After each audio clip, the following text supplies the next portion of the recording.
Hello, welcome to Buffalo Spirit Ranch. I'm so delighted that you're here today because I want to tell you a story about three remarkable women and an orphan buffalo named Charlie. And the women I'm going to talk to you about are all quite remarkable in their own way.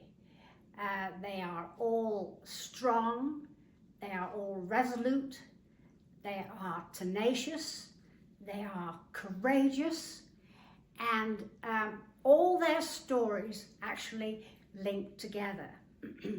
And so then comes along Charlie, the orphan buffalo. Charlie, in some wonderful way, is related to all three of these women. And somehow his spirit is reflected in all of these women, and you'll see how that happens as I tell the story. So let me start out with the first wonderful woman. Her name was Verrill Goodnight. Verrill was born in 1950 in Colorado. Verrill was very artistic from a very young age.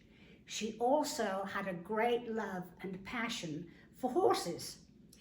And what Verrill did was put her talent of drawing to the horses that she saw, and she would sculpt horses. For instance, every winter in her front garden, when she was very young, she would sculpt horses out of snow.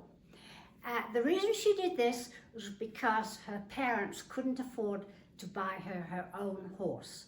So instead, Verrill would draw horses, and she would go out in the snow and sculpt these horses, and people came from far and wide to see Verrill's work.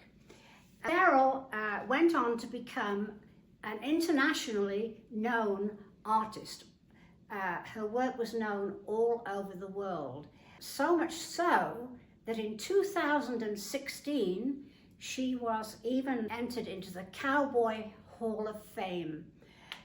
In 2016 that was. And also, what I should tell you is probably the greatest work she was known for was a piece called The Day the Wall Came Down. And this was a sculpture that depicted the East Germans climbing over the wall in 1989, when the wall had been torn down and they were coming through the wall and the people were going back to their home country, Eastern Germany. And Verrill entered her piece with hundreds of other artists, and out of that group of people who entered their work, it was Verrill's work that was picked. And the unique thing about that piece of work is that instead of people climbing over the wall, Verrill sculpted horses.